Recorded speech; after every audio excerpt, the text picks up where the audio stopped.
다음 소식입니다. 최근 고용 상황이 심각합니다. 장기 실업자 수는 IMF 외환 위기 때와 비슷한 수준입니다. 정부가 내년도 일자리 재정을 확대하기로 했는데 지난해 말부터 이미 일자리 예산에 37조 원이나 투입이 됐는데도 상황이 나아지지 않고 있습니다. 보도에 김학재 기자입니다. 네, 고용시장에 때 아닌 한파가 몰아치고 있습니다. 올해 들어 실업자는 계속 100만 명을 넘어섰는데요. 아예 취업을 포기하는 사람들도 늘고 있어서 상황이 심각합니다. 자, 하나하나 살펴보겠습니다. 자, 먼저 올해 들어서요, 6개월 이상 일자리를 찾는 사람, 이른바 장기 실업자 수가 한 달 평균 14만 4천 명에 달하는 것으로 조사가 됐습니다. 자, 그 혹독했던 IMF 외환위기 시절, 그러니까 2000년에 장기 실업자 수가 한 달 평균 14만 5천 명이었거든요. 거의 IMF 수준이라고 볼 수 있겠습니다. 그때 이후에 18년 동안 가장 많은 숫자입니다. 자, 일자리를 찾다 이젠 지쳐서 아예 취업을 포기하는 사람들도 늘고 있는데요. 올해 들어 이런 사람들이 월 평균 50만 7천 명에 달합니다. 2014년 이후에 가장 많았습니다. 자, 엎친 데 덮친 격으로요. 경제활동을 하지 않고 직업이 없이 그냥 쉬는 사람, 이른바 비경제활동 인구도요. 한 달 평균 185만 8천 명으로 집계가 됐습니다. 2003년 이후에 15년 동안 최고치를 찍었습니다. 자, 그런데 더 놀라운 건요. 이미 지난해 말부터 일자리 예산에 37조 원이나 투입이 됐는데도 이렇게 초라한 일자리 성적표를 받았다는 겁니다. 자, 물론 막대한 예산이 투입이 됐다고 바로 몇 달 안에 확 나아질 수는 없을 수도 있겠죠. 하지만 이건 좀 심하지 않나 싶습니다.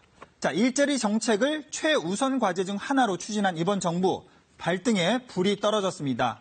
휴일인데도 어제 부랴부랴 긴급 당정청 회의를 열어서 대책을 내놨는데요. 자, 대책의 핵심은 대규모 재정을 추가로 투입을 하겠다는 겁니다. 우선 올해 배정된 일자리 예산과 추경의 집행을 서두르고요. 4조 원 규모의 재정 보강에 속도를 내기로 했습니다. 특히 올해 일자리 예산이 이미 20조 원을 넘었는데요. 내년 예산은 올해 증가율 12.6%보다 더 늘리겠다는 계획입니다. 자, 그런데 일각에서는요, 이미 예산을 많이 투입을 해도 사정이 나아지지 않았는데, 자, 돈으로 일자리를 만드는 건 한계가 있는 거 아니냐, 이런 회의적인 시각도 있습니다. 자, 그래서 보다 근본적으로 소득 주도 성장 정책을 원점에서 재검토해야 되지 않냐는 지적도 있는데요. 자, 그런데 이 부분에 대해서는 정부 내에서도 시각차가 좀 있습니다. 자, 일단 장하성 청와대 정책실장은요, 정부를 믿고 조금만 기다려달라 이렇게 얘기를 했습니다. 자, 최근에 고용 악화의 원인이 정부 정책이 잘못돼서 그런 게 아니기 때문에 기존의 소득주도 성장 정책을 일관되게 추진을 하겠다고 강조를 했는데요.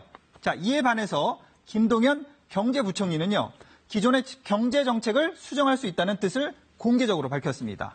자, 최저임금, 근로시간 단축 등 이번 정부의 경제 정책을 다시 면밀히 살펴보고 집행 과정에서 필요하면 미세하게 조정을 하겠다고 말을 했는데요. 자, 누가 더 현실 경제를 잘 파악하고 있는 걸로 볼 수 있을까요? 자, 정부는 이번 주에 당장 급한 대로 소상공인과 자영업자 지원 방안부터 발표를 할 계획입니다. 자, 상가 임대차 보호법도 조만간 개정이 되면 상황은 좀 나아질 것으로 정부는 기대를 하고 있는데요. 자, 고용시장을 더 악화시킨 것으로 비판을 받고 있는 최저임금 등 이 최근 경제정책에서 어떤 보완책이 나올지 관심이 쏠리고 있습니다. KBS 뉴스 김학지입니다.